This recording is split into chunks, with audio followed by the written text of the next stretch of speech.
What are the most effective school improvement planning processes? As an assistant principal, I had the opportunity to participate in a state-sponsored school improvement program. I remember sitting in a principal's office, watching her pull out a thick binder from her shelf. "Here's our school improvement plan," she said, blowing dust off the cover. Required it for our accreditation visit last year. She opened it to reveal pages of detailed goals, action steps, and timelines, none of which her teachers could recall. So let me ask you, how many school improvement plans in your district are gathering dust rather than driving change? You see, the tragedy isn't just wasted time creating these documents. It's also a missed opportunity. School improvement planning, done right, can be the engine that transforms teaching and learning.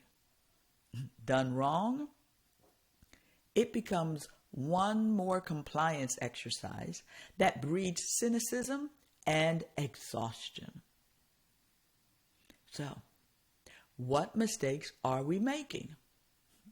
Well, the first critical mistake is treating school improvement planning as an annual event rather than an ongoing cycle. We dedicate a few weeks in the summer or fall to complete the plan, submit it to the district or state, then file it away. As John Cotter explains in Leading Change, this approach violates a fundamental principle. Transformation requires sustained effort and focus as well as continuous adjustment, not periodic bursts of activity. Second, we confuse comprehensiveness with effectiveness.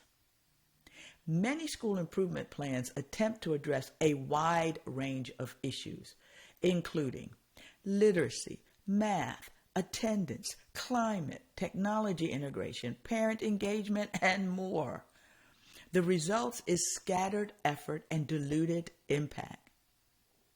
As Jim Collins reminds us in Good to Great, the hedgehog concept matters. Doing a few things exceptionally well beats doing many things adequately. Third, we plan for teachers rather than with them. Central office or administrative teams craft elaborate plans, then roll them out, expecting buy-in and implementation. But as Michael Fullen's research consistently demonstrates, ownership and understanding emerge from participation, not presentation. When teachers don't help create the plan, they are less likely to commit to executing it. Fourth, we separate planning from learning. We set goals, but often fail to establish structured processes for inquiry, experimentation, and adaptation. The plan becomes static rather than dynamic, leaving no room for the iterative learning that improvement requires. So what do? Well, let's start with shifting our thinking. You see, before discussing effective processes, we must shift our thinking about what school improvement planning actually is. It's not a document. It is a disciplined approach to collective learning and problem solving. So I want you to reframe your thinking and think systems, not symptoms. Peter Senge teaches us that today's problems often come from yesterday's solutions. Effective planning requires examining root causes and interconnections, not just addressing surface level symptoms. Why are reading scores so low? Is it curriculum, instruction, assessment literacy, student engagement, a combination of two or more issues, or something else entirely? Well, if we embrace focus intensity over scattered activity, that will help us answer those questions. You see, Robert Marzano's research on school leadership emphasizes that improvement requires sustained attention to a limited number of high-leverage strategies. Better to make significant progress on 2 priorities than minimal progress on 10. Value evidence over assumptions. Anthony Burke's improvement science framework reminds us to ask, what specifically are we trying to accomplish? How will we know a change is an improvement? What changes might we introduce? Evidence must drive both planning and adaptation. So what does effective school improvement planning look like? Well, it starts with deep diagnosis, not quick solutions. So before writing goals, invest time in understanding your current reality. Analyze multiple data sources, not just test scores, but classroom observations, student work, surveys, and qualitative feedback. Engage teachers in identifying patterns and root causes. Next, focus on the vital few priorities. So based on your diagnosis, identify 2 to 3 critical improvement goals that will have the most significant impact on student learning. Ensure that these goals align clearly with your district's strategic priorities and your school's specific context.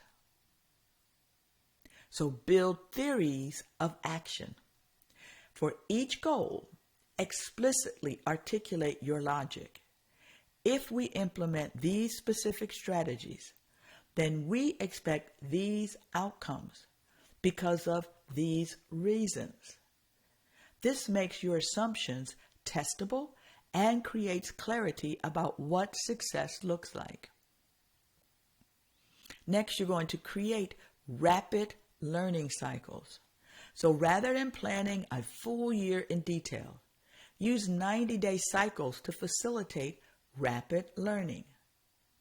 Plan specific actions, implement them, collect evidence of their impact, reflect together, and adjust accordingly.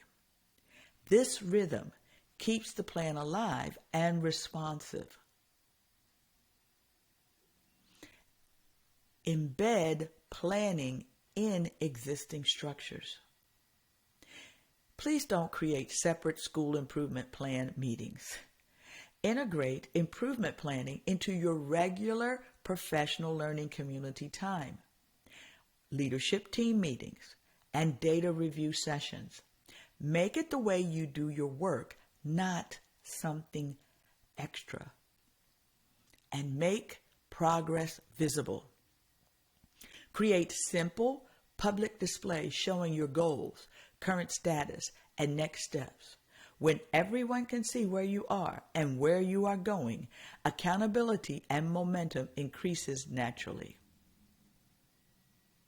So now that you've done all of that work of planning, how are you going to assess your improvement as well as your progress? Well, it starts with assessing the plan as well as the process. So this week, retrieve your current school improvement plan.